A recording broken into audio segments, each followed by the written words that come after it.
Everyone has that point in the Sonic franchise that they will live and die for. They point to it as the golden age.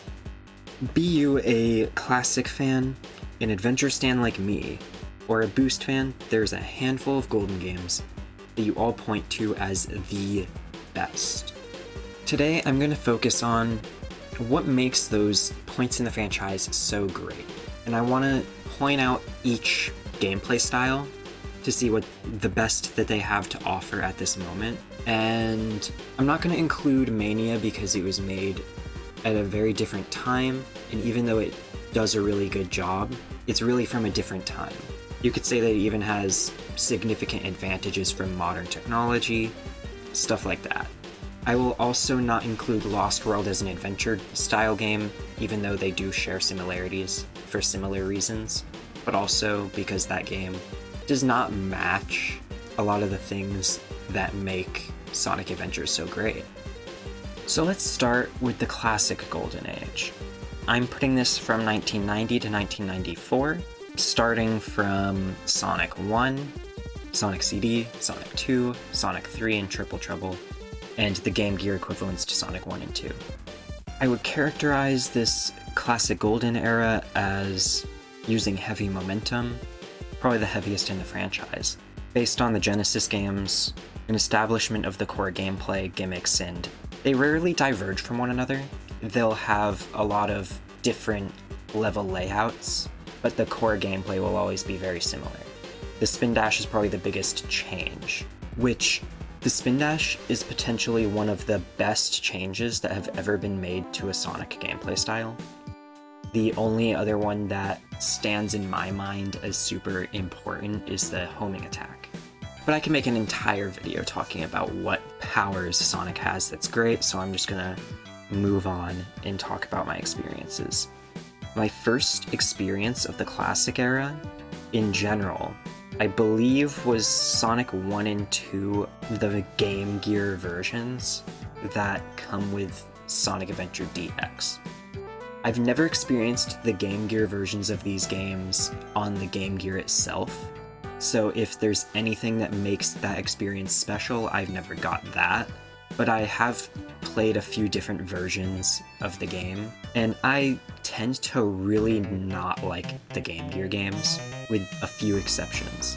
Triple Trouble was alright, but for the most part I just didn't like the Game Gear games at all. And that really solidified my childhood hatred for 2D Sonic games. I hated the classic Sonic games my entire childhood until maybe Sonic Generations, where I gave it another try after that. But I tried with the actual Genesis games that time, and I loved those. Loved is a little strong of a word for what I felt. I think for me, the highest a 2D, like a fully 2D game is gonna get is probably a B tier, but I think that they're really good for 2D games. I generally don't care too much for 2D games unless they're fighting games or Sonic games. So B tier is actually doing really well for my taste in games. Just to clarify though, some of the problems I had with the Game Gear games, the screen was way too close to Sonic where you couldn't really see what was ahead of you. The controls just felt bad to me. I felt like I couldn't do anything precise, and all I knew before playing the Game Gear games was fully 3D Sonic games. And not just fully 3D Sonic games, specifically the adventure games, which, in my opinion, are the best 3D Sonic games. I might have played a little bit of Unleashed at that time as well, also another really popular and a really good 3D Sonic game. And I played Heroes, which, as a kid, I loved. I still like it a lot. My point is, though, I was so used to 3D that going to 2D felt like a step backwards. I couldn't see the charm in it at the time, and while I can see that charm now, I still prefer 3D. When I first did play the Game Gear versions, I didn't know that there were Genesis versions, so I thought those were the original classics, and that is part of the reason that I kind of denounced the whole classic games during pretty much my childhood before 10 years old. I think my current favorite classic Golden Age game would be Sonic 3, because I really enjoy exploring, so I like the level design for it. I also really like Knuckles as a character. He is a really cool character. And there are some really annoying parts to Sonic 2 for me that get less annoying each time I play it, but they're still there, such as enemies just being in the most inconvenient spots or ambushing you frequently.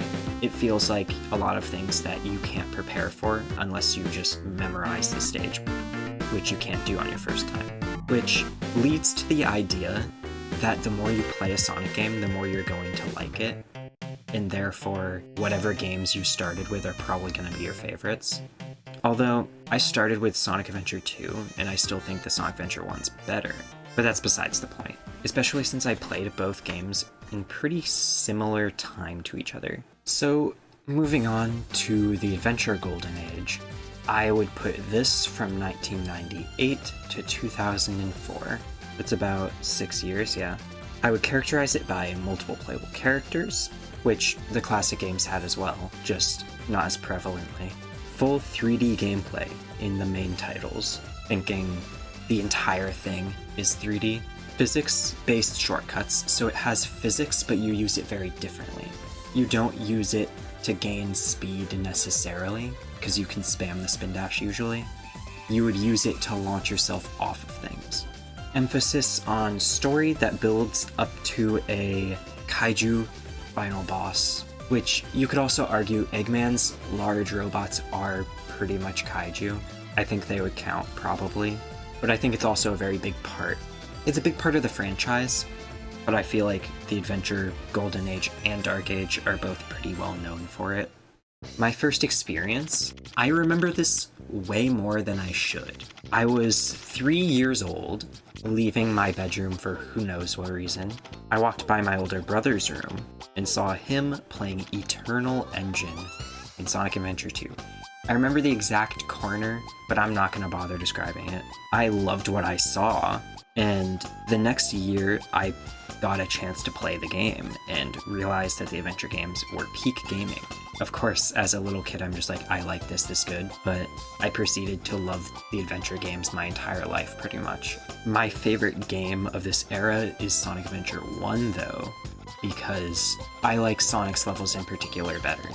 I loved the treasure hunting in the adventure games. I don't like the mech shooting as much, but there are some really good levels in there. Gamma controls a lot better. One thing that always annoys me when I see other people play the game, no one holds their jump button. They would rather spam the jump button, which fine, but I feel like the game is a lot more fun when you hold the jump button to get higher height. That's just a personal thing though. I included Sonic Heroes in the Adventure Golden Age instead of the Dark Age because I feel like it doesn't fit that dark tone in story. It has a tone even lighter than Sonic Adventure 1, and I think Adventure 1 did a pretty good job at getting that middle ground in terms of it's serious, but it's not dark. Unleashed did a similarly good job, but had much better cutscenes. Sonic Heroes is also not as dramatically hated. It's a very polarizing game, but among the general community, not just the Sonic community, but the gaming community, Sonic Heroes isn't really pointed to as this is why Sonic is bad or whatever else people might try to say about the Adventure Dark Age of Sonic. It doesn't have a reputation like Shadow the Hedgehog or Sonic 06, is basically what I'm trying to say.